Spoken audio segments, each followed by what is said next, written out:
Alright, इस video में हम देखेंगे कि किस तरह से हम फॉर लूप को इस्तेमाल करते हुए एक छोटा सा प्रोग्राम किस तरह से बना सकते हैं इन PHP language using for loop.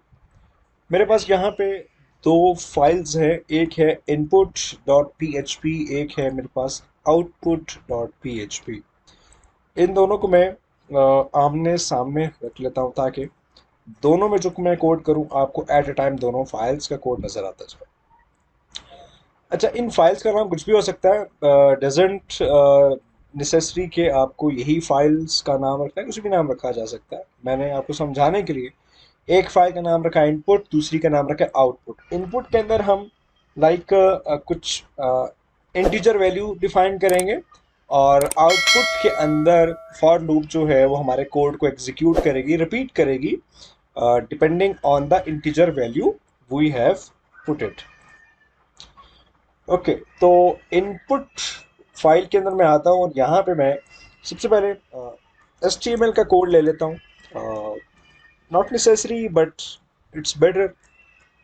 मैं लिखता हूँ यहाँ पे यूज़र इनपुट। बॉडी में आते हैं। बॉडी के टैग के अंदर यहाँ पे हम लगाते हैं, फॉर एग्जांपल मैं लिखता हूँ एक H2 टैग। मैंने लिखा स्मॉल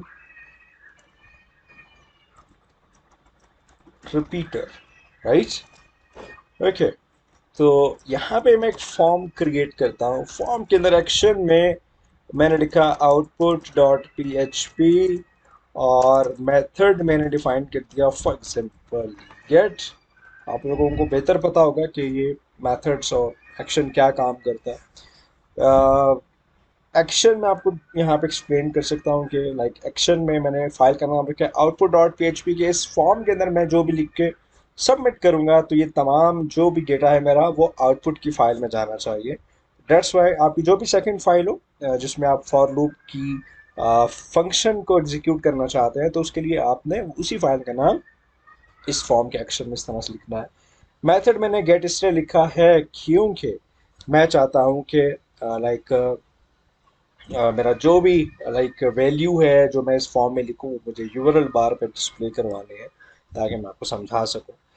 पोस्ट मेथड भी इस्तेमाल कर वो, ये तमाम चीज़ें मैंने एक अलग से वीडियो में बनाई हुई हैं, मैं आपको लिंक शेयर कर दूंगा उसका। तो मैंने खैर यहाँ पे एक इनपुट ले ली और उस इनपुट से पहले एक लेबल भी ले लेते हैं। इस लेबल के अंदर मैं लिखता हूँ for example inter number of inter number of mangoes first, right. Okay, तो टाइप में मैंने लिखा, टेक्स्ट भी कर सकते हैं but I will go with number type. और उसके बाद नेम नेम में मैं लिखता हूँ फॉर एग्जांपल टोटल मैंगोज और देन मैं इसको रिक्वायर्ड कर देता हूँ कि फिलअप करना लाजमी, राइट। अच्छा, मैं कुछ ब्रेक्स भी लगा देता हूँ यहाँ पे। कोड को मैं थोड़ा सा बेहतर करूँगा, राइट। आपको सही से दिख रहा होगा। थोड़ा सा एक इसको स्टेप नीचे ले जाते हैं। ये लेबल है, ये इनपुट है। इनपुट के बाद में मैं यहाँ पर एक ब्रेक लगाता हूँ और अब यहाँ पे मैं ना बटन बनाता हूँ। बटन मैंने लिखा, बटन का नाम गो। ओके, एंड टाइप मैंने सब लिख दिया यहाँ पे submit. Okay, that's enough for now. Check करते हैं इनपुट फाइल आपको किस तरह से दिखती है in browser. Let me check. Okay, so input file को अगर मैं देखूं तो just look at here, small repeater enter number of mangoes. मैं चाहता हूं कि जितने नंबर ऑफ मैंगोज मैं यहाँ पे लिखूं, सबमिट करूं, तो आउटपुट की फाइल में मुझे उतने नंबर ऑफ मैंगोज जो है वो नजर आने चाहिए। Small practice. सो देखिए मैं यहाँ पे क्या कर रहा हूँ। मैंने लिखा 3 और गो पे मैंने क्लिक किया। अभी मैं आउटपुट की फाइल में काम करूंगा लेकिन उससे पहले मैं आपको कुछ दिखाना चाह रहा हूँ। यहाँ पे मैंने लिखा नंबर 3 और मैंने जब गो पे क्लिक किया तो यू विल सी कि अगर आप यहाँ पे, मैं आपको मैग्नीफायर से दिखाता हूँ, बल्कि वैसे जूम कर देते हैं। ये देखें यहाँ पर आपको दिख रहा है आउटपुट डॉट पीएचपी फाइल आपकी एग्जीक्यूट हुई है और क्वेश्चन मार्क टोटल मैंगोज लिखा हुआ आ रहा है और इज इक्वल टू 3। अब यहाँ पे टोटल मैंगोज क्यों लिखा हुआ आ रहा है? अगर आप थोड़ा सा कोड पे गौर करें यहाँ पे, अगर आप थोड़ा सा यहाँ पे मैं इसको जूम करता हूँ तो लुक एट हियर कि जो इनपुट फाइल थी आपकी, इस इनपुट फाइल की जो नेम है इस इनपुट फाइल का, दैट इज टोटल मैंगोज। तो यहाँ पर इसलिए आपको टोटल मैंगोज यहाँ पे लिखा हुआ आ रहा है और इस इनपुट के अंदर मैंने 3 लिखा था, तो that's why total mangoes is equal to 3 मुझे लिखा हुआ यहाँ पे नजर आ रहा है। और आउटपुट डॉट पीएचपी फाइल इसलिए आई क्योंकि फॉर्म के एक्शन के अंदर आउटपुट डॉट पीएचपी फाइल। तो ये सारा जो भी मामलात हैं वो सारे इस तरह से हो रहे हैं। तो अब बेसिकली मैं चाहता हूँ कि जो भी मैं वैल्यू यहाँ पे लिख रहा हूँ, फॉर एग्जांपल मैं लिख रहा हूँ 5 और सबमिट कर रहा हूँ, तो ये जो भी वैल्यू यहाँ पर ब्राउज उसमें यूआरएल बार में आ रही है 5, इसी इसी को लेकर मैंने लूप को रिपीट करवाना है। ठीक है जी।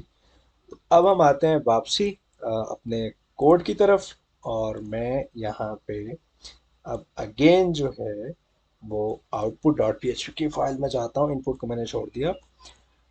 ओके, तो आउटपुट में मैंने कोड लिखा PHP opening and closing tag. अब बेसिकली मुझे ये चाहिए कि ये जो मैं वैल्यू लिख रहा हूँ, सबमिट कर रहा हूँ, तो ये जो टोटल मैंगोज की वैल्यू 3 आ रही है, इस 3 को मैंने किसी वेरिएबल में स्टोर करना। कैसे करते हैं?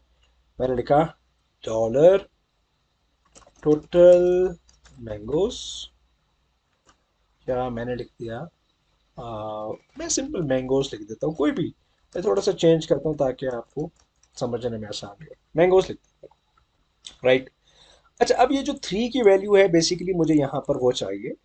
तो अब मैं अगर यहाँ पे 3 लिख देता हूँ, that will be only static. Static क्यों? कि अगर मैं फॉर एग्जांपल फॉर्म से यहाँ पे 7 लिख कर आऊँगा तो यहाँ पर 7 होगा। तो फिर मैं यहाँ पर मुझे कोड में जाके दोबारा चेंज करना पड़ेगा, लेकिन मैं चाहता हूँ डायनामिक कोड, जो भी मैं वैल्यू यहाँ पर लिखूँ इस फॉर्म में, वो ऑटोमेटिकली इस वेरिएबल में स्टोर हो जाए। तो उसके लिए मुझे क्या करना है? उसके लिए मुझे ये करना है कि यहाँ पर बेसिकली मुझे लिखना है डॉलर अंडरस्कोर गेट, और गेट में मैं लिख दूंगा ये जो वैल्यू है वो किस में स्टोर हो रही है, टोटल मैंगोज इस पैरामीटर में स्टोर हो रही है, तो उस पैरामीटर का नेम मैं लिख दूंगा। अब ये पैरामीटर का name must be equal to your input name. Input के नेम के बिल्कुल बराबर होना चाहिए, सेम टू सेम, राइट, इस तरह से। तो अब हम बेसिकली जो भी वैल्यू, इंटीजर वैल्यू यहाँ पर लिखेंगे वो हमारे इस वेरिएबल में स्टोर हो जाएगा। That's it's, so simple. अब यहाँ पर अगर आप फॉर लूप पुट करें, देखें फॉर मैंने लिखा i is equal to 0 and i is less then.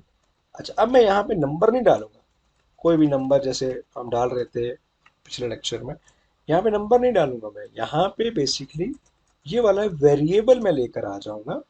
ये वाला वेरिएबल क्यों? क्योंकि हम ऑलरेडी जो भी नंबर ऑफ मैंगोज हैं वो किसमें स्टोर करवा रहे हैं, इस वेरिएबल में स्टोर करवा रहे हैं, तो ये वाला वेरिएबल आ जाएगा। आफ्टर डेट यहाँ पर इंक्रीमेंट आ जाएगा, देन कर्ली ब्रैकेट्स में अब हम यहाँ पर क्या चीज़ शो करवाना चाहते हैं? मैंगो शो करवाना चाहते हैं, तो मैं यहाँ पर सिंपली इको कर दूंगा मैंगो। जो HTML का टैग होता है इमेज वाला, वो मैं यहाँ पर उसकी मदद से मैंगो की जो इमेज है मेरे पास उसको मैं इको करवाऊंगा। ठीक है, मैंगो की जो इमेज है मेरे पास, आ, वो मेरे पास ऑलरेडी सेव है इमेजेस के फोल्डर में। ये इमेज मौजूद है मैंगो डॉट के नाम से। तो मैं यहाँ पर लिख देता हूँ पहले फोल्डर का नाम इमेजेस स्लैश देन अपनी फाइल का नाम। ठीक है, राइट। अच्छा, अब मैं इसका ज़रा साइज भी थोड़ा छोटा कर देता हूँ। ठीक है जी, विड्थ तो साइज में रख देता हूँ फॉर एग्जांपल 200 पिक्सल्स, ताकि ज़्यादा बड़ा ना हो। राइट, अब हम चेक करते हैं। मैंने लिखा यहाँ पे नंबर ऑफ मैंगोज 3 यो करते हैं तो यू कैन सी मैंगोज हमारे पास 3 दिख रहे हैं। अच्छा, मैं थोड़ा सा साइज और छोटा करता हूँ, लेट्स सी 50 पिक्सल्स। तो राइट, हाँ हाँ, थोड़ा और छोटा कर लेते हैं। या 100 इज फाइन, या नथिंग फाइन। चेक करते हैं। मैंने लिखा नंबर ऑफ मैंगोज 1, मुझे 1 दिखेगा। नंबर ऑफ मैंगोज 2, मुझे 2 दिखेंगे। बैक करते हैं, मुझे मैं कहता हूँ number of mangoes I want to see 5 mangoes. Go करते हैं तो लुक एट हियर, मुझे 5 मैंगोज दिख रहे हैं। मतलब हमने एक छोटा सा प्रोग्राम क्रिएट किया कि मैं जो वैल्यू यहाँ पे लिखूं उसी के हिसाब से जो इमेज है वो बार बार रिपीट हो जाए। सो आई होप आपको समझ में आया और मज़ेदार लगा होगा ये छोटा सा मेरा प्रोग्राम। मिलते हैं नेक्स्ट वीडियो।